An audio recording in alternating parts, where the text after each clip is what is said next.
All right, we are back with another Scale with Pros episode, and we have a guest today, Mr. Greg Nowacki, and he has built, multiple e-commerce businesses that have generated over 8 figures in revenue, and so it's going to be a lot of fun, having conversation of, trials, tribulations, pitfalls, wins, all of the things, in regards to building, what Greg has today.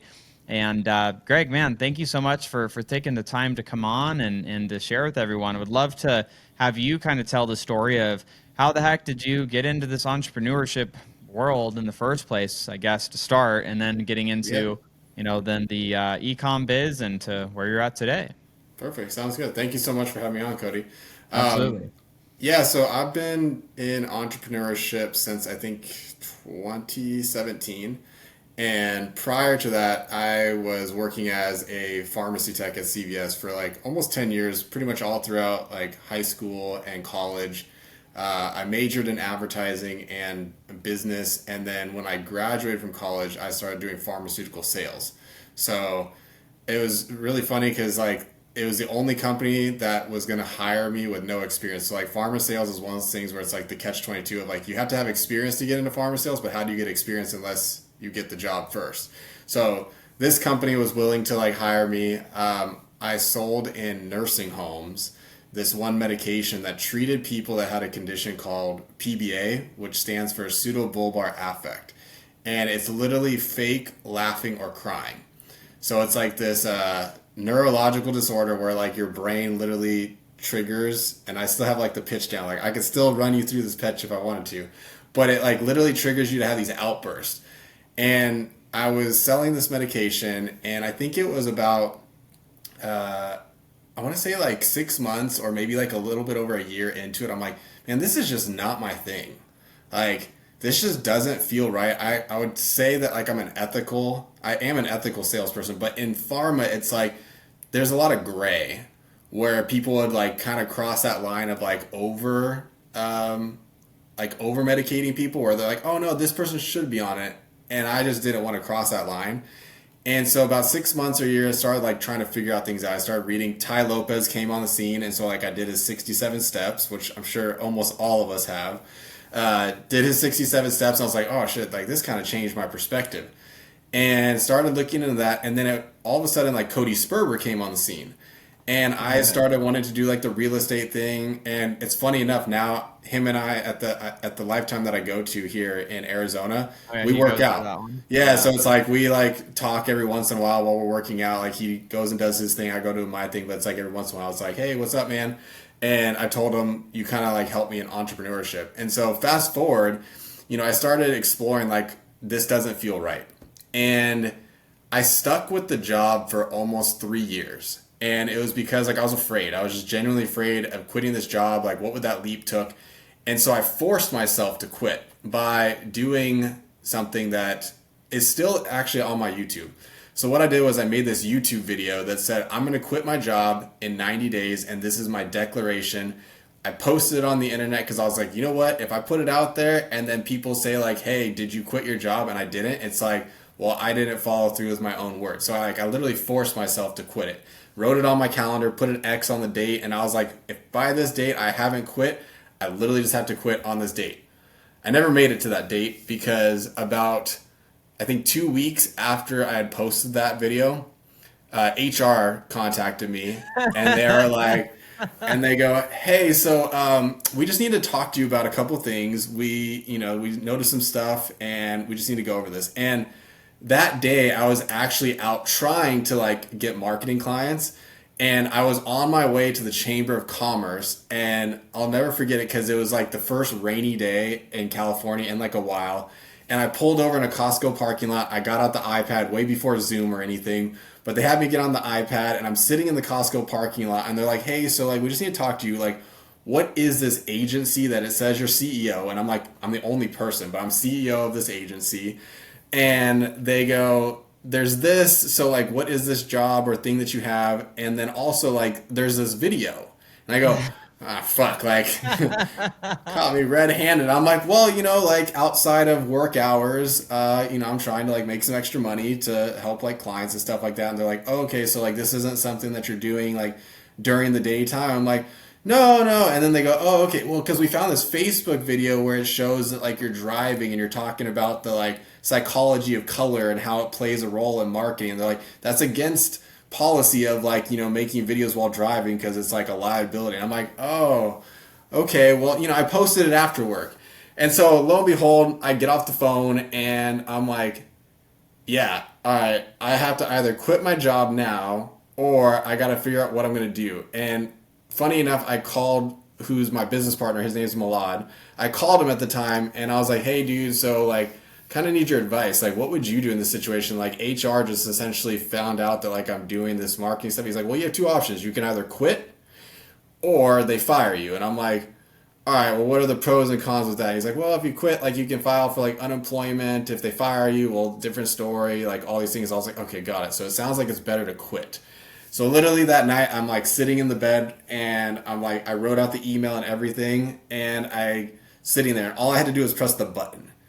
And at the time, my partner that I was living with, she goes, what are you going to do? And I'm like, I just got to press the button. And then she's like, well, then just do it already. And I'm like, okay. And I pressed it and I'm like, holy shit, I just quit my job. And I like literally threw my work phone across the room, like hit the wall. And I'm like, oh my God, like this is real. And then the next morning, like my manager, he's like, dude, why did you quit? Like what's going on? And then like after that, it was just a journey of like liquidating my 401k to like pay bills. Like literally got down to I think like $1,000 in my bank account. My dad did the sit down talk where it's like the coming to Jesus moment where he's like, hey, like this thing just isn't working out. Like I think you need to go get a job. And I'm like, that's why I quit. And then I was trying to get the clients.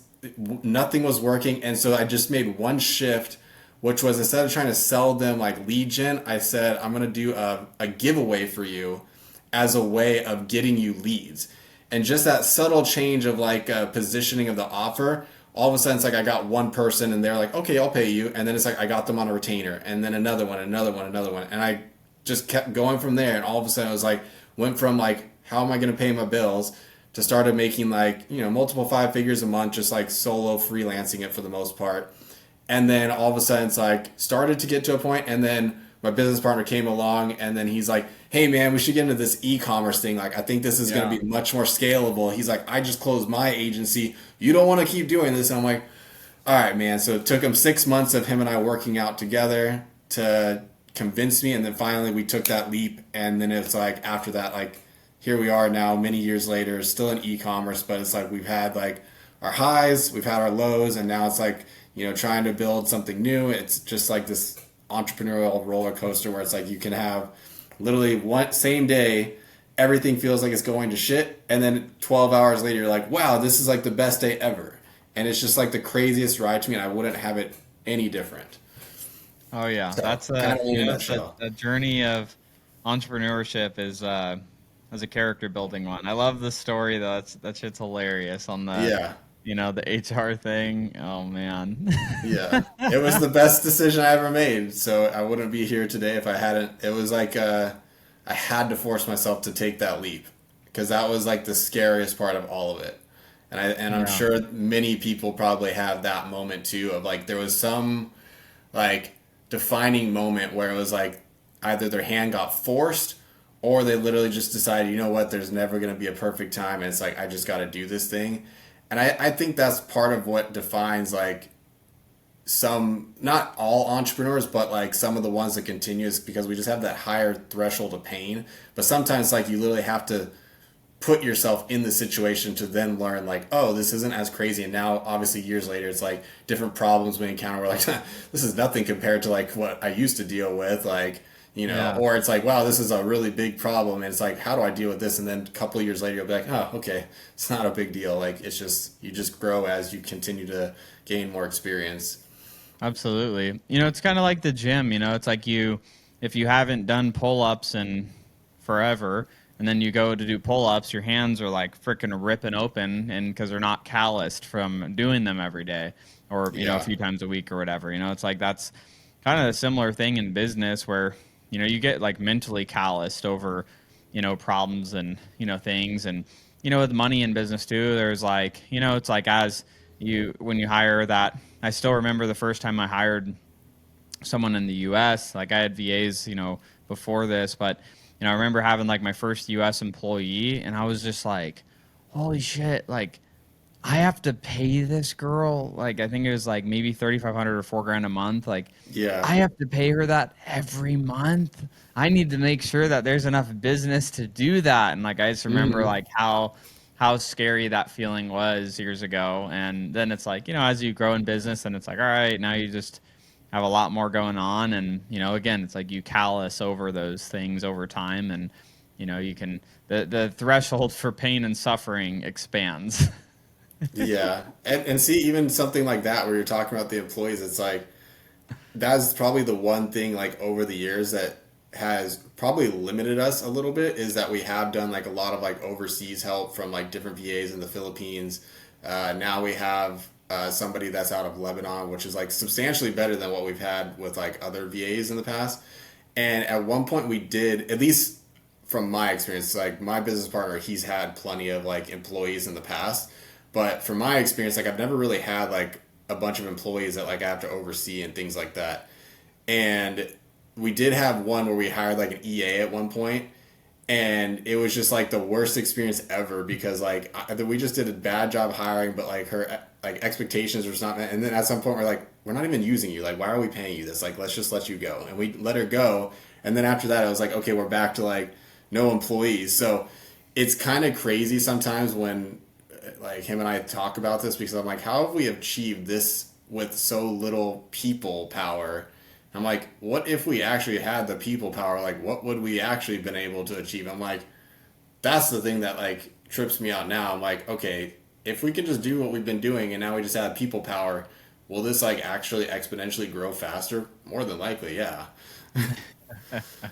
So, Yeah, yeah. No, I mean, the people, more importantly, the right people, coming into the business makes all of the difference. It's like as as I've been building the different companies that I'm involved in, it's like getting the right people in the right seats, all rowing in the right direction, just makes all the world of the difference. And for me, the my real model that I run, Greg, is like I have my Scale with Pros consulting company, which is really like we just do operational consulting for companies and help them, mm, become more streamlined, self-managing. But that's really just there to be able to buy and invest in other, companies that I help grow. And when when you get the right people in the right seats in these companies, it's like you can do, amazing things. And I think it comes down to like within the roles in a company, we talk about within our teams, it's like every role needs to have, very clear, job descriptions of what the key responsibilities are, clarity of role. So it's like they know exactly what they're accountable for in their role. And, we have success statements that we put in that are literally like written, like what success looks like for X role, whatever the role is. So there's like a success statement written in within them, and then the KPIs, like what are the KPI, key performance indicators that we're holding these people to, and we're aligning them from the company's like mission, vision, core value standpoint, and coach them up to achieve those things, or you coach them out if they can't, and then you bring someone else in that can. And that's kind of the thing that we've learned over the years, is like that's kind of the way. And the other thing too that I found is, you know, when I first started hiring people, I was still super young, in my mm, early 20s at that point, and I couldn't find, because sometimes people are like, oh, like you can just hire like through friends and referrals and stuff, and I'm like, yeah, like you can, but my entire leadership team is all hired from Indeed. Like they're, oh they came wow, in through job ads on Indeed, and okay, I it's like it's like in the ad world, it's like, how do you convert, paid traffic and get paid traffic to be successful? It's like this is like the alternative world of like, how do you get cold traffic high quality. hires to, work out and be great. And that's my entire team, like within all of our companies. I don't think I have anyone that was like a friend before. They're all hires from Indeed, or then referred from those friends or from their friends that, referred to work at the companies. Now, with your leadership team, because you said you have the Scales with Pro, and that's kind of almost acts as like a top of the funnel to like Yeah, it's like the bring holding people into. company. Yeah, it like brings them in, and then you're like, okay, like you can kind of cherry pick, like, okay, this one's purely just gonna be consulting, but this one has like a lot of potential, and it's like piquing your interest, and you're like, I kind of want to dive deeper into that one, and obviously gain the reward of equity or whatever it ends up being. So would you say like you have that core leadership team that just kind of like goes with you for the different like companies that you end up being a part of, and it's like you're just kind of bringing in like I don't know how many people on your core leadership team, whether it's like CFO, COO, Yep. and what like your role ends up being, because like at least in ours, like we don't have a big enough team at the moment, so it's like we're just kind of still wearing multiple hats, but like I'm much more leaning towards like I'm like much more COO of kind of like running things. Like I'm much more of like a behind the scenes guy. Yeah. Like numbers, like if you ask me the numbers about the business, like I'll probably know like in depth, like equally like the spreadsheets that I've built. I'm like I can look at everything and see where everything is and have a pulse on everything. Sometimes it becomes like to my detriment because I still end up like finding myself doing the things that I shouldn't be doing. But it's like if you ask me like what's going on, for the most part, I'm gonna be able to tell you. And I think that's what's really interesting is like as you're saying, you've added more people. It's like relinquishing that control to be like okay, like you're trusting them to like manage that thing, but that also frees up your time then Hmm. to like be able to do the other stuff. So like, what would you say has been your like what do you feel like is your zone of genius and amongst like your team of like leaders? Yeah. So I think I feel like I'm like the den mother that's like, and it's funny to say that, but like, you know, I'm like a chameleon and I just know how to get everyone to work together. Like I know how to get, it's like be able to share like, hey, like this is what we're doing, this is what we're trying to accomplish, like our vision, these are our core values, this is how we behave here, and getting people aligned in those things and then, getting clarity to the people and getting the heck out of their way. I just try to hire the best people that I can for the different roles that we bring people in, give them clarity of, hey, this is what winning looks like in this role. And if you're not doing this, then it's not winning, which means it's not working. So I try to just make it extremely clear of what success is and what winning is for everyone in their roles so that they don't have to wonder, are they doing a good job or are they not doing a good job? Because they can just look to their role and like what they're accountable for and be able to know. And so I think for me, it's, I think the emotional intelligence of like I understand like how to get people to work well together and get them to be rowing in the same direction. But I'm, from like an actual like okay, it's like marketing, sales, operations, finance standpoint. I'm not really a marketing sales guy. It's not really my jam. It's not very interesting to me. So I don't get a lot of joy out of those areas. As far as like selling like a widget or a service, I'm not that interested in doing that. But like I love selling team members on a vision of like this is what we're doing, this is how we're gonna do it.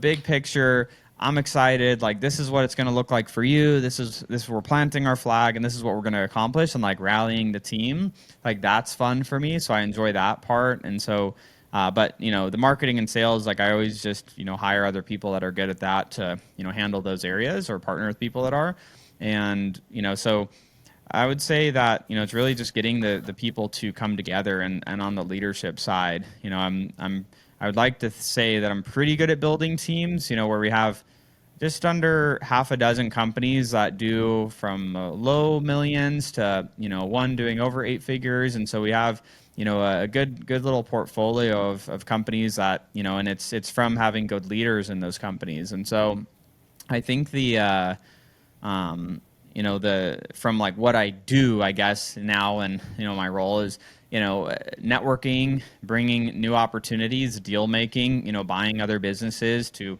bring into the portfolio, setting the strategy of like, okay, this is like with the cleaning company, our plan with the company that I bought into last year is we're going to exit that to PE in the next 2 years. Our target is to be able to bring it to market at the end of 2027 at 20 million top line with 4 million in EBITDA, between Arizona being 10 to 12 million of that revenue, between our entity plus acquiring other ones here in town, and then expanding into Texas. Specifically, we're going to go into Dallas in January of this upcoming year, and then we're going to open up Austin and Houston.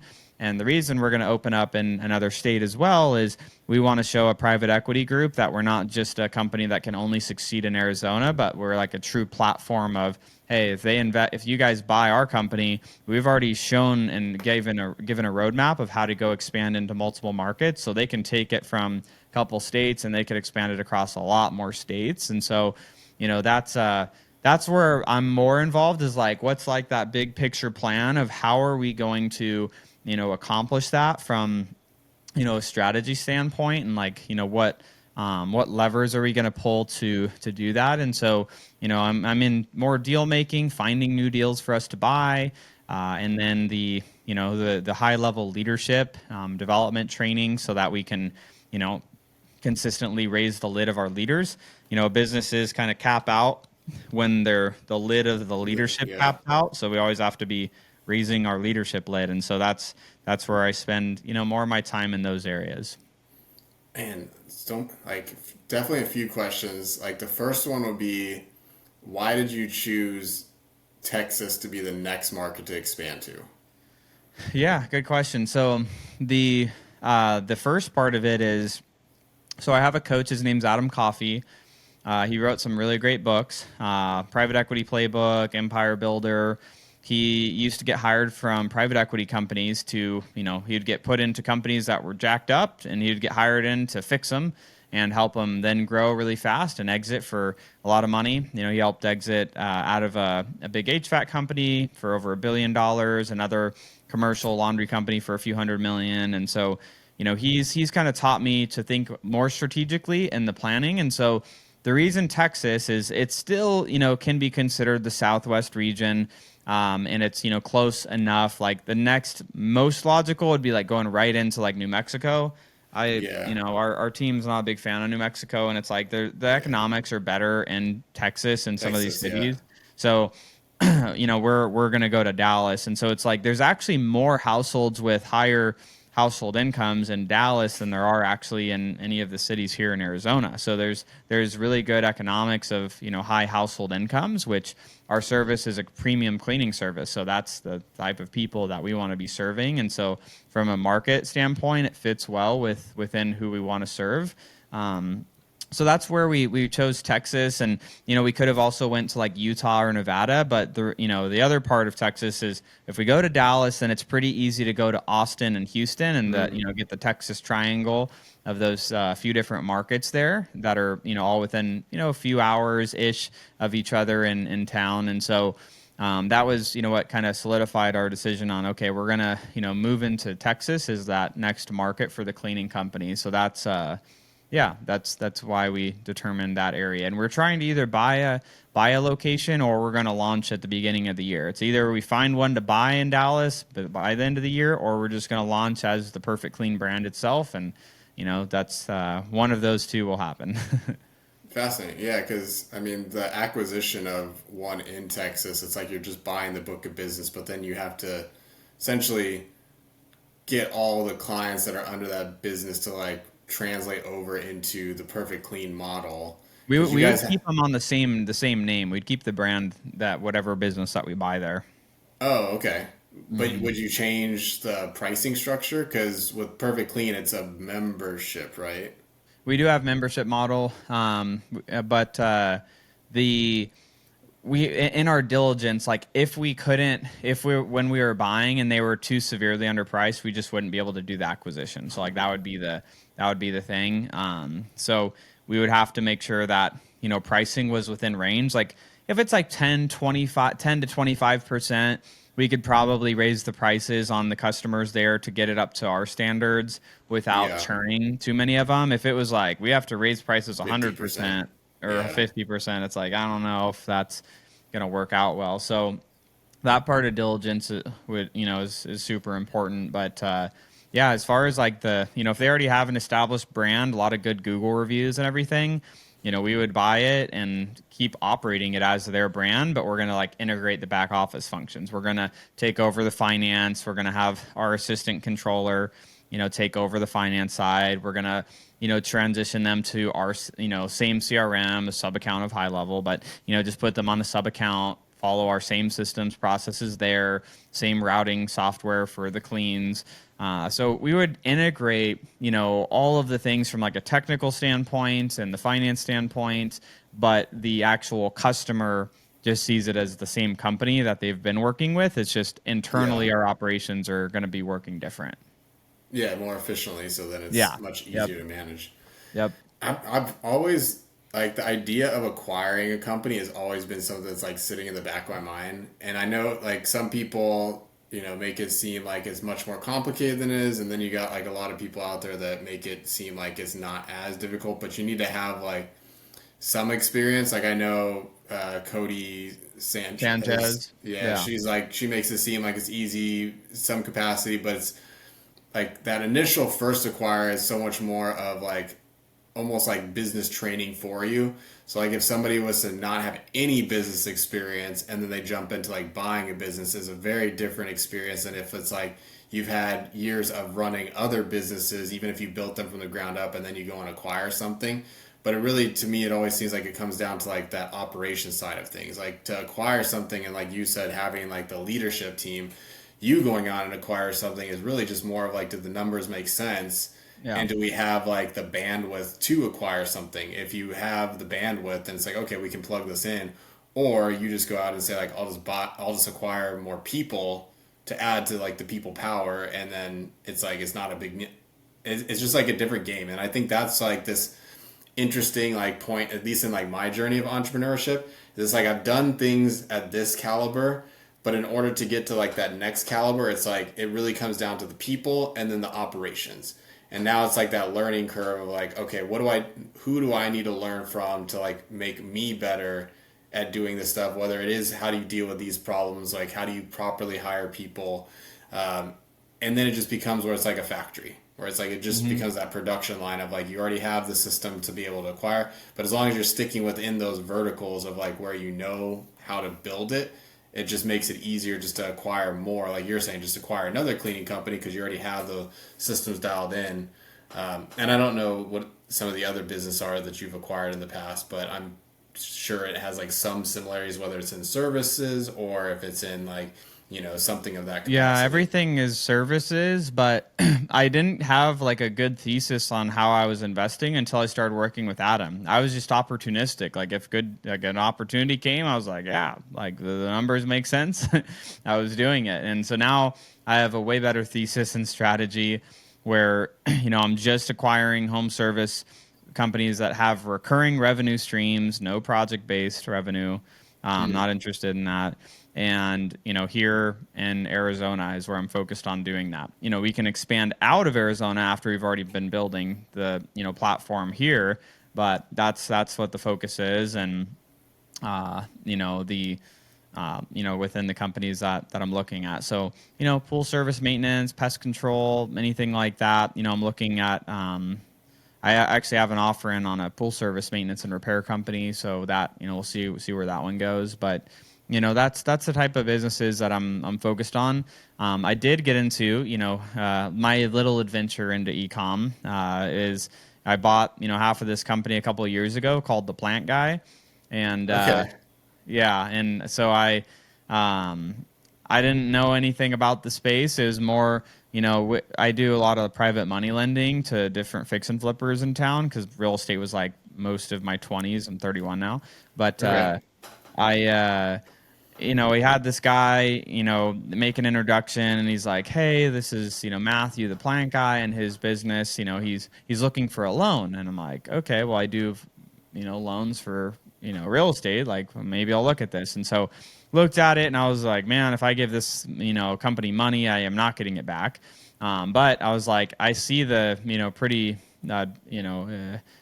good, good problems that are around finance and some operational things, which is where like my unique abilities more so lie. And so just asked him, I'm like, hey, like what did you sell half the company instead of getting a loan? And like I put cash and then do a loan for some working capital, and we ended up doing that. And so If I could go back and tell myself this 2 years ago, I'd say, Cody, don't do that. But mainly because I just didn't know, I'm not a big fan of like the product based business. And, I didn't know that until like I was involved. But, we've still had good growth with it. When we came in, it was under 3 million a year. It's at, about 5 million a year and in revenue now. And, it mainly does like projects for, a lot of commercial projects like hotels, museums, restaurants, things like that from like a big, uh, project standpoint. And then last year we launched the online side of the business for, which is where the e-commerce Okay. side came in. And, we've kind of been growing that, me knowing nothing about it. It took us, someone else probably would have done it a lot faster, but me knowing nothing, it took us about a year, but we got the online side, doing about 100 grand a month now, which is cool. But it took a while, a lot of, trying different things to figure out what worked. So wait, so for this, so now that you have the so is it just direct to consumer plants? Like you're just shipping the plants to people? Yeah, it's all faux stuff. It's like very, very high Oh, end okay. luxury plants. Like if you look up the plant guy, and for anyone listening, if you look at the plant guy on Instagram, super super high end stuff. Like our average order value on our website's like 1,200. It's like a just under $1,200 is for a plant. Okay. And it's all very very high end, so this isn't like your Target plant that you buy for 20 bucks. Like our cheapest product on Okay. the site is I think $300, and like that's like the smallest thing that we sell. Yeah. But otherwise it's like the projects that are being done at people's homes or at these commercial properties, or 100 to $400,000 projects. Okay. Yeah. Different game there because I was like, damn, the shipping on that would probably be like really expensive It because that's is, where but my you mind sell a goes. plant for 2 grand, and it's Yeah, like that's yeah. Have it costs like $100 for shipping. You're like, all right, we got the margin for it, and I think that's probably the biggest thing being in e-commerce is the inventory and just like the managing of like all that stuff. Like we just moved into a new 3PL because it was like, okay, how can we streamline some of this stuff? And it was through a friend that is doing very well with their e-commerce brand, and it made things a lot easier because it's like, okay, they can do a lot more customization, so it's not like the big brand or like the big 3PLs out there, whether it's like Shipmonk or like ShipBob or something, because we have one brand that's through ShipBob, and I'm like, I want to get away from ShipBob because it's just been a pain in the butt and they just bleed you on fees. And that's the thing that's like the difference between like being profitable and not in this game is literally the smallest of fees that just add up over time, even if it's like a software or things like yeah. that. I did I want to say a couple months ago, I just really wanted to get like a good insight into like where the cash was flowing. And like QuickBooks and with like our accounting team that does stuff for us, it was always retroactive. It's like we're always looking in the past as far as like, oh, well, how'd the past month go? It's like, well, were we profitable or whatever?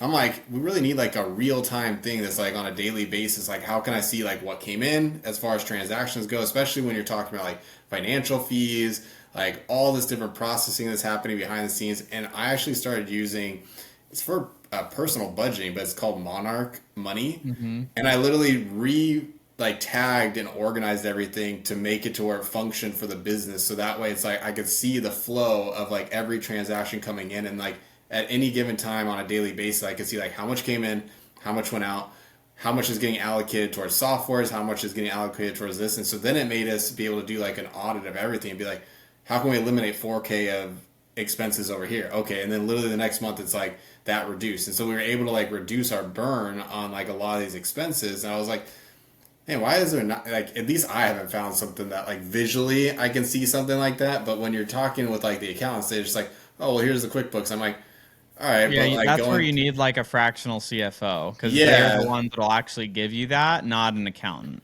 yeah, because it's like you need the real time like data. Because like we'll use like Triple Whale on the front end to be able to like Yep. look at like ad spin and all that stuff. But even then, like that, I'm going through and like trying to customize and like you get all the expenses. And as we've worked with like other people over the years, they don't account for all the little expenses. And that's the stuff to me where I'm like, it does add up. Like even if it's like something that's like $100 every month, you break that down over 30 days, but then you multiply that times 4 or 5 other softwares. Well, now you're looking at like $1,000 a month expense that like could be the difference between you actually having like profit versus like having none.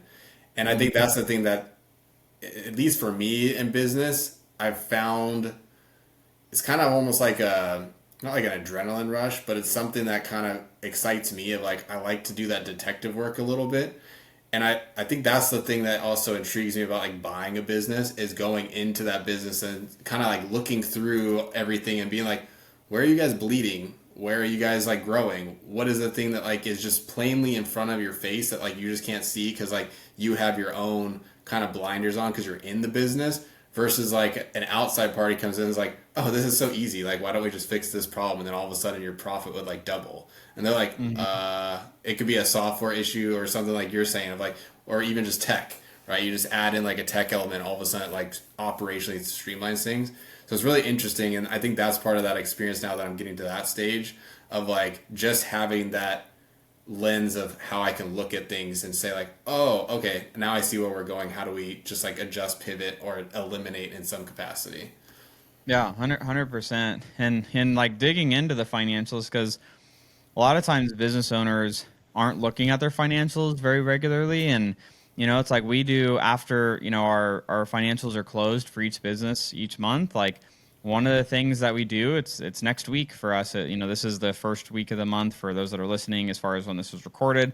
The second week of the month every month is close financial review week, where me and the partners in each company, we spend an hour and we go through the last month's financials, and we look at Mm, what things were changing from a gross profit standpoint. Like, are we seeing gross profit percentage increase, decrease? And based on whatever's happening, what do we need to do to make adjustments to that? And then below the line of after that's accounted for, it's like, okay, well, what was our SG&A? And for those listeners, it's sales, general administration, costs, which is like your sales team costs, your marketing spend, your office cost, your subscription softwares, all of that stuff, your back office team members, and then all the way down to the bottom line of, okay, well, what was our net profit percentage? And for service-based businesses, so it's a little bit different for e-com, physical goods, but we look at like baseline health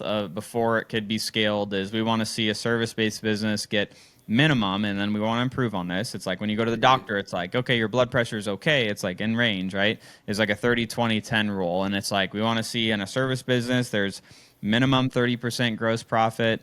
Then we want to see a maximum of 20% SG&A costs, and then a minimum of 10% net profit. And then we go to work on how do we make those even better? How do we increase our gross profit yeah. percentage so that we can increase our net? And how do we decrease our back office, SG&A, so we can increase our net? And that becomes the game every month, is that we just look at those things and we're like, how can we make adjustments and what could we do to continuously improve in those areas? And that's been something that I found to be super helpful for us, is having that review every month, and where we have our CFO on, and then we have the partners on, and everyone that has context, ops managers, and everyone's scrutinizing the P&L together with all the context that each individual has. So when you do these reviews, like with your leadership team, I mean, what is it, like 10 people or less than that? So it's like with each individual company. So like if it's our, cleaning company, for example, it's like me, CFO, the two other partners, our ops manager, and then I bring on my head of operations too. And so like that's it for that one. Okay. And then our like plant guy, it's like me, head of ops, other ops manager, other partner there, CFO. So like 4 to 6 people ish, depending on the company. We want to bring in the least amount of people, but the most that we can, to have enough context that like everyone on that call will be able to explain something on the P&L, and L, and there shouldn't be anything on there that's like, I don't know what that is, or I don't know why that went up. Like it should, ops should be able to say, oh, the reason it went up is we had to get additional inventory, and that's what caused us to spend a little bit more in that area. Or if it's the cleaning business, why is our why did our cost of goods of as far as our service, cost increase? Oh, well, we got a couple new vehicles, so we brought more cleaners through training, which increased our cost of expense for cleaners. So that's what caused that to happen and, bring down our gross profit. And so, Mm-hmm. it's like there's always going to be ebbs and flows monthly in those things, but it's just making sure it's like understanding why those things are happening. And then it's like, okay, I understand why that's happening. Not always stoked about what the happening was, but it's like at least we Yeah. know what it is and we can make an adjustment. It's when we don't know is what kills you. Yeah, and then you can see like if it were trending in the right direction or trending in the wrong direction. Yeah. Um, Yeah. do you so 100%. like when you're doing these like monthly, like do you always plan with like a year? I'm sure you've heard of the book, the 12 week year. Yeah. So like this is something that's always fascinating to me because forecasting out sometimes like over a year can be like a long time, but then you talk about people where it's like time constraints where it's like if you could do more in less time, is that possible? Because like if you were treating each week as almost like a month, it's like what could actually be achieved, but then realistically within a business, it's like sometimes you got to let things breathe where it has to have time in order for it to actually happen versus like the micro decisions or changes that could be made like on a daily, weekly basis to like have an overall contribution. What would you say like when you're doing these meetings has been like the biggest lever that's helped you kind of like course correct to say like okay like this was something that like we always like kind of do like a gut check on. Yeah, so the first thing would be that's not the only like meeting that'll happen. So we follow if you've heard of the book Traction, Uh-huh. the EOS model. We're EOS esque, like we don't run fully on EOS. Like we have Yeah. kind of some of our own things we do, but we also do model some things from there. So each company has its weekly L10 leadership level 10 meeting where there's a company scorecard of the major metrics that are most important to the health of the business and marketing, sales, operations, and finance. And so each business has those on a weekly basis. All leaders are part of those meetings on a weekly basis. And so it's like the scorecard is going to be tracking the pulse week to week of what's going well, what's not going well. And then in that, we're reviewing what the quarterly objectives are for the different departments in the business and reviewing whether those are moving forward to being accomplished or not being accomplished. And if not, why? And, we're going to move those into the issues section of the meeting and address those and, figure out how either are we doing a strategy change or do we need to, what do we need to change to fix it? And then from there, we do quarterly planning, every quarter. And the quarterly plan just basically comes out of adjustments from our annual plan. So we usually do our annual plan like the beginning of December for the next year every year for each company. And so we get that annual plan, we get the annual forecast out for the year. And then we usually adjust the forecast quarterly because we all know that your entire year forecast is like very much a guesstimate based Yeah. on like certain things happening. So we get an annual plan of like these are the objectives that we want to accomplish for the year, and then we go on the quarterly basis of okay, well, what all must be true for us to be able to hit our annual objective, and so what has to happen this quarter. So then it comes to, well, if that has to happen this quarter, then what has to happen each month, and then that breaks into like what has to happen in each week, which then leads into our actual metrics on our scorecard to make sure that we're moving towards our quarterly and then our annual objectives. So that's kind of how we'll manage that, and then it's like that monthly review is really just for the deep into the weeds financial stuff so that we can be, just staying as efficient as possible with the way that we're, spending company money. So hopefully that answered the question. Yeah, well, so uh, not to uh, pivot to something that is kind of like in alignment with it, but it would be the how do you prevent distractions? So like if when you're like planning out all this stuff, it's like you're doing, like you said, you got your quarterly goals, you've got all these different things that are planned out. How have you found to like prevent like those projects that all of a sudden get like thrown in the mix where it's like, oh, like we need to jump on this or okay, this is something that I think we should pursue now, but it wasn't necessarily like mapped out initially like when you're planning the quarter because I think the I kind of mentioned this earlier, which was talking about like bandwidth, where it's like you can only have so much time Yeah. allocated to so many things, and it seems like sometimes like excitement or something comes along where it's like, oh, like we need to jump on this, but then it could derail like the Other focus projects. and the focus and attention on the other projects that were like already in process, and then all of a sudden now you have a project that's like 75% of the way there, And but it's then the new because now thing something else. started, and this thing's Yeah, supposed and to then go all live. now you weeks later you've got like five different things that are all like essentially unfinished, but it's like nothing has become a priority because everything became a priority. Yeah, 100%. So there's I use a tool, and for the people listening, you can go to scalewithpros.com/resources to get access to this. But we have a tool called the Impact Effort, basically a little calculator tool. So whenever we're doing like our annual plan, which then leads into those quarterlies, is we end up having like 20 different ideas of things that we'd like to do for that year and accomplish for Yeah. the year. And then so what we do is we list all those out and then we rate them based on impact and effort. So impact towards hitting our goals for the company, so like financial impact, either increase or decreasing expenses or something. Effort, how many people have to be involved? What's the certainty that we believe that this will actually happen? Is there a long time horizon on this? Like we have to like transfer an entire technology system for this to happen. So we rate those things out, and then once we rate those out, then we're able to better filter and organize those by the highest impact, lowest effort things. And sometimes they have to be high effort, and that's okay. It's like integrating a whole new company. It's like, yeah, that's high effort. So it's like, we're Yeah. not going to not put it up there. But, it's like using a filter like that, I've found to be helpful. But then once it's on the quarter, it really comes down to, well, is whatever project or new decision that we're going to change in the business, is that going to help us move closer towards our annual goal or further away from our annual goal? And if it's going to move us closer, okay, let's consider doing that. If it's going to move us further away, then what do we like? Is our annual goal not actually our annual goal anymore? Is it something different? And so that may have to be revisited. But I don't want to change something that we have in place when we have a certain goal that we want to hit for the year, and it's like, okay, if we do this project change, is this helping us achieve what we said we wanted to this year? And that's the filter, after we've already filtered, is before we just throw on a new thing to do, is we stick to the plan. And Right. it's like a pilot. It's like, hey, we're taking off from Phoenix Sky Harbor Airport, and we're flying to Denver.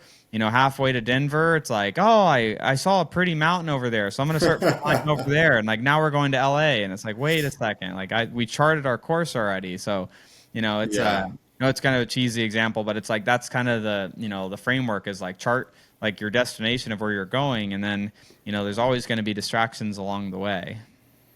Yeah, I think that's the biggest thing of like somebody once told me this, it's go park it in the parking lot kind of thing, because sometimes it could be a great idea but just the wrong time, Yeah, where like what's that intention, is this something that actually needs to be built now? Because if all of a sudden it's like you say we need to like completely drop everything else to be a part of this, it doesn't necessarily, if it's not supporting like the direct goal, whether it's like right now like the only thing that matters is like profit and revenue, it's like anything and everything that's a project that's not supporting helping that. that. Yeah, it's like it has nothing to do with it, right? And I like that you're saying like it's almost like a double filtration, where it's like, okay, just throw everything at the wall, choose like the things that seem to be the best thing, and then it's like you pull it down and then say like, okay, would this get us to whatever the goal is, whether it's a revenue number, a profit number, maybe it's like a people number of Expansion like, number, team yeah, count, like markets we yeah, expand into, all that. yeah. It's, I mean, sometimes I think certain things it's easier to like just simply like when you talk about it, it's like, oh, this is easy. Oftentimes It's it's the not easy. implementation. Well, the talking about is like the, okay, like this is what we're gonna do, and then the implementation part is always the hardest, because like you have different people, right? It's like how do And you that's get where you have to, and everybody? that's that alignment, the Dinma that Yeah, comes in. It's like, hey, we're herding cats over here. Yeah, we got that over here. Come back over here. Come back over here. yeah. No, I like some of these tools that you're talking about. I'll probably have to check out some of them myself, because I'm like, okay, not to like. I think there's also a level of like too many tools in the toolbox Yeah, sometimes. you gotta. It's like simplifying. Like we don't like, just for for you and for all the listeners, like we don't use any fancy tech as far as for our scorecard. Manually is entered with all of our companies on a weekly basis by the leaders. We've done all the fancy tools, simple scales. Like end of the day, like people are like, oh, look at my like fancy scorecard that I did this API integration with this tool and the Zap does this. And I'm like, yeah, well, what happens when the Zap breaks and you're on vacation and you're the only one that knows how to do it? And now your team's trying to meet and look at the scorecard. Now there's no freaking data on the scorecard because none of them are freaking developers like you. Like it's like, it's like it's making things as simple as possible so that they can scale.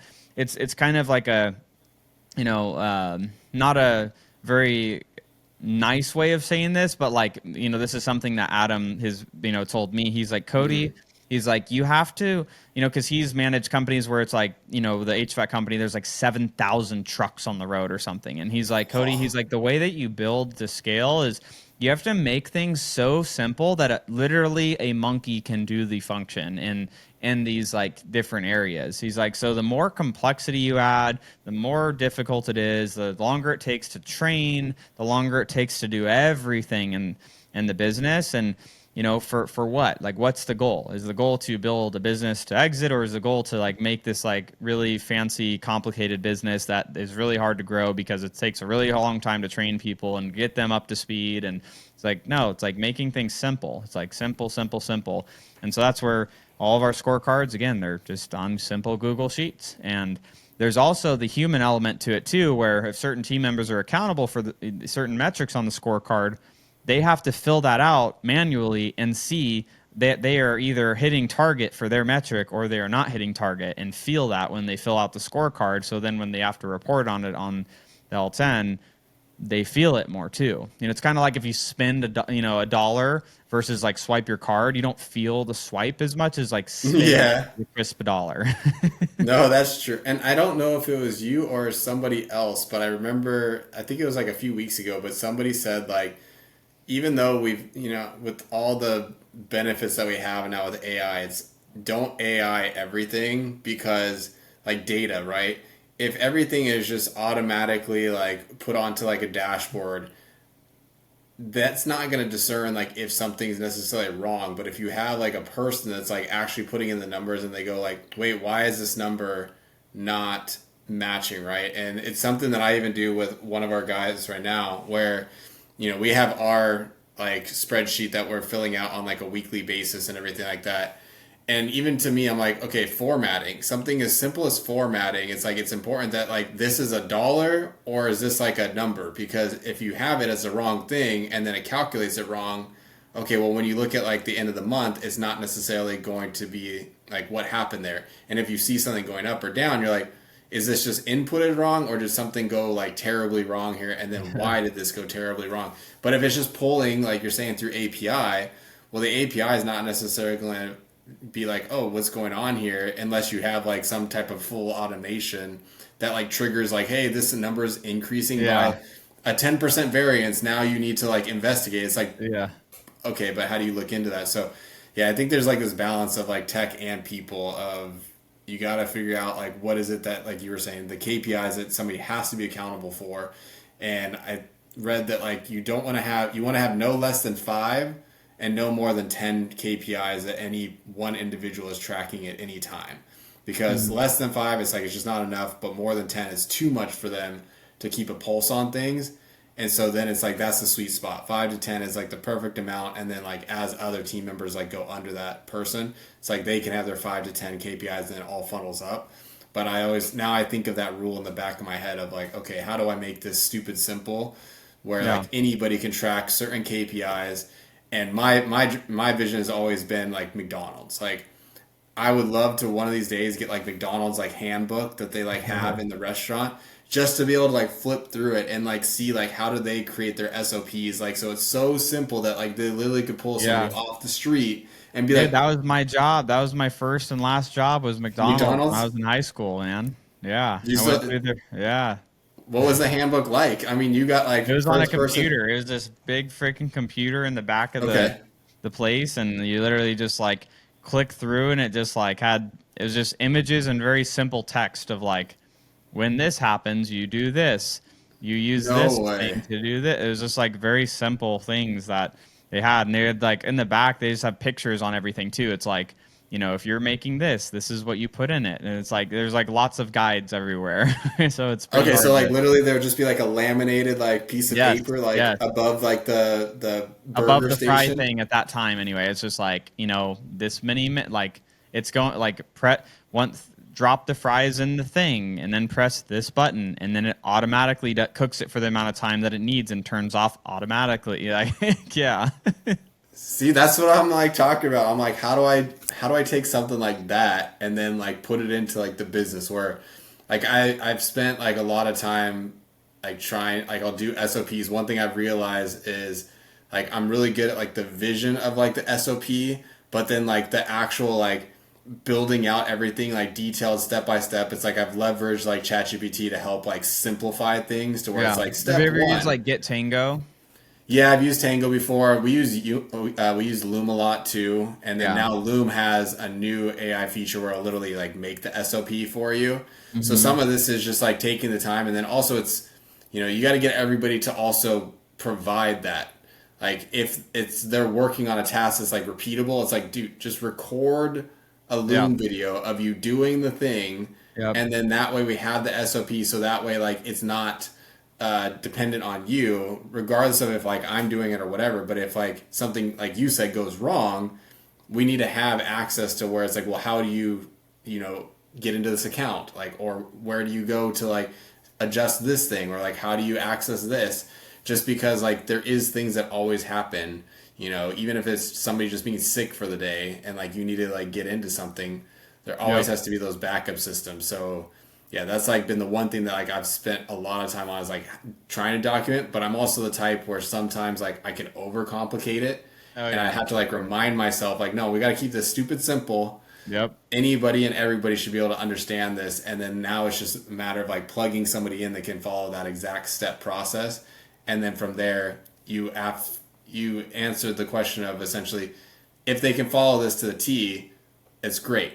If they can't follow it and then they have questions, it's like, okay, we need to go back and figure out is there like a step missing, or is it just like a user error?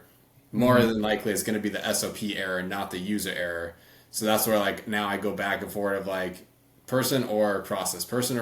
Like, Yes. how do we fix this? 100%, Oh, 100%. No, yeah, it's there's a lot to unpack in it, and as we're coming up at the top of the hour here, so I just want to be cognizant on the yeah. time. So, but I do want to ask one last question before we do wrap it up. So, if you could go back to yourself when you were first starting in business after the whole HR debacle at the beginning of the story, what would be the advice you'd tell yourself to succeed faster? Uh,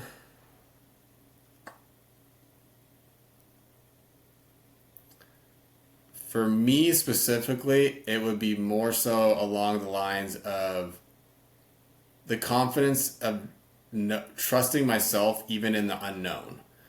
I Mm, tend to be somebody that's like I want to have more information, and it's taken yeah, me analytical. more time. Yeah, it's like I used to be really bad with like the paralysis analysis where like I would overthink things and be like I need to have, X, Y, and Z in order to like have a really good understanding before I take that leap. And I think that's part of when I did that YouTube video of I was trying to like come up with all these plans, and even though I was like getting clients and like doing all that stuff, I hadn't taken that full leap because it's like I was building that confidence, but it wasn't until I took that leap where it's like it just created that momentum. And for everybody it's different. Like some people are very confident in themselves.